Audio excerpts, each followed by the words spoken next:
Rama masuk rumah sakit setelah insiden yang sebenarnya tidak pernah direncanakan oleh siapapun. Semuanya bermula ketika Trian akhirnya menemukan jejak orang-orang yang dulu diperintahkan untuk menjebaknya dan Adila agar terlihat tidur berduaan di kamar jebakan yang membuat nama baik mereka nyaris hancur.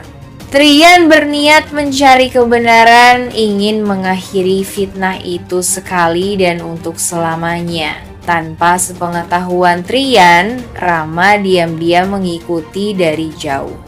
Bukan karena ia ingin ikut campur, tetapi karena ia tahu situasi itu bisa berbahaya. Dan meskipun hatinya masih terluka karena kehilangan Adila, Rama tetap tidak ingin sesuatu terjadi pada Trian, seseorang yang meski rival tetap menjadi bagian dari hidup Adila. Ketika Trian tiba di rumah orang tersebut, suasana langsung menegang. Konfrontasi kecil berubah menjadi pertengkaran. Orang-orang yang terlibat dalam jebakan itu mencoba melarikan diri, namun justru memicu keributan yang lebih besar. Rama yang muncul tepat pada saat kritis langsung turun tangan membantu menahan mereka. Dalam upaya melindungi Trian, Rama terkena pukulan keras di bagian kepala dan terseret dalam bentrokan yang membuatnya jatuh dan mengalami luka dalam. Trian panik. Ia tidak menyangka kedatangan Rama justru berakhir tragis.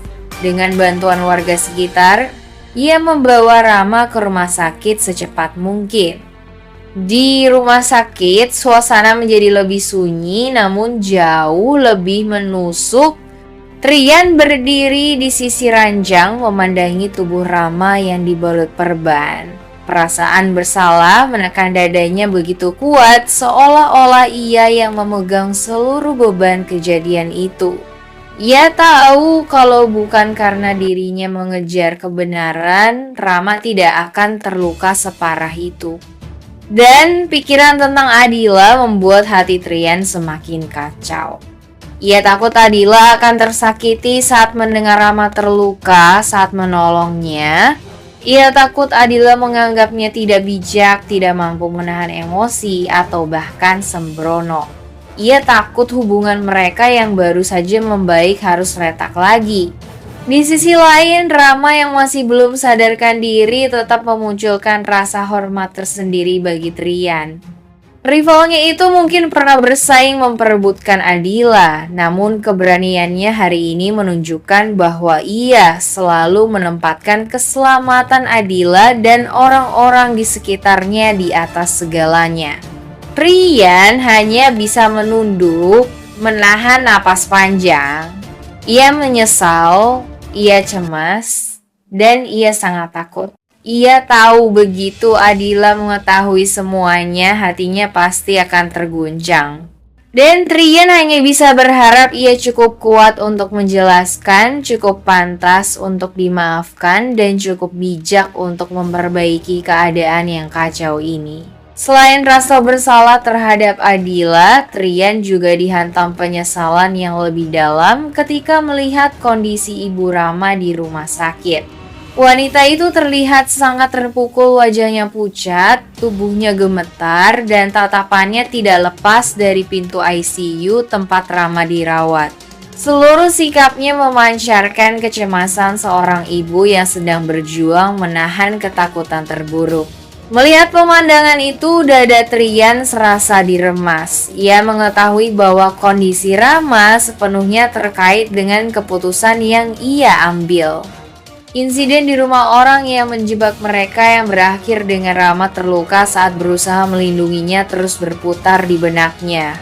Semua langkah yang ia ambil terasa salah, seolah setiap tindakannya membawa dampak buruk bagi orang lain.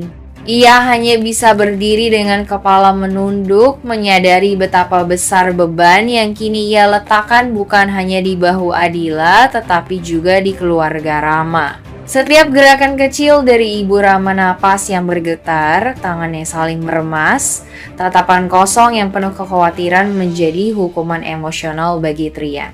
Saat menunggu kabar dari dokter, rasa bersalah itu semakin menekan. Trian merasa seharusnya bisa mencegah semua ini, seharusnya mampu menjaga situasi tanpa melibatkan orang lain, apalagi Rama. Sementara Adila masih berjuang mengangkat suasana dan menenangkan dirinya, Trian terus dihantui kenyataan bahwa pengorbanan Rama terjadi karena kesalahannya sendiri. Beban itu membuatnya semakin terpuruk, sekaligus menegaskan satu hal dalam benaknya. Ia tidak akan membiarkan siapapun lagi terluka karena dirinya, terutama Adila. Ia bertekad untuk memperbaiki segalanya, meski harus menanggung semua kesalahan seorang diri.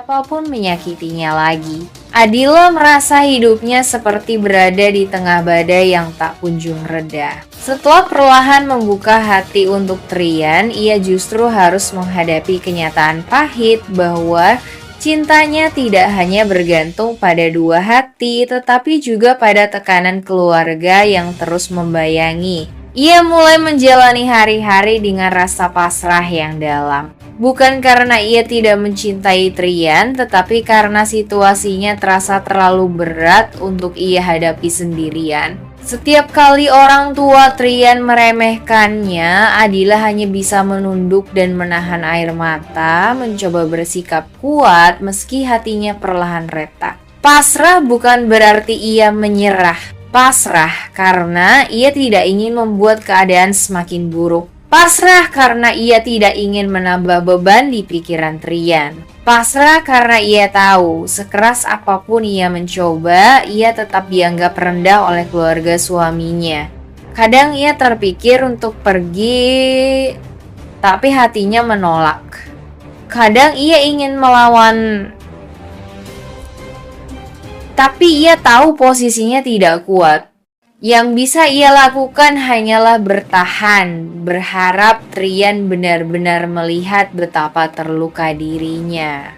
Pada saat yang sama, ia tetap menghargai perjuangan Trian, lelaki yang kini jelas berusaha membelanya meski harus melawan keluarganya sendiri. Tapi itu justru membuat Adila semakin tertekan. Ia takut menjadi alasan hubungan Trian dengan orang tuanya retak.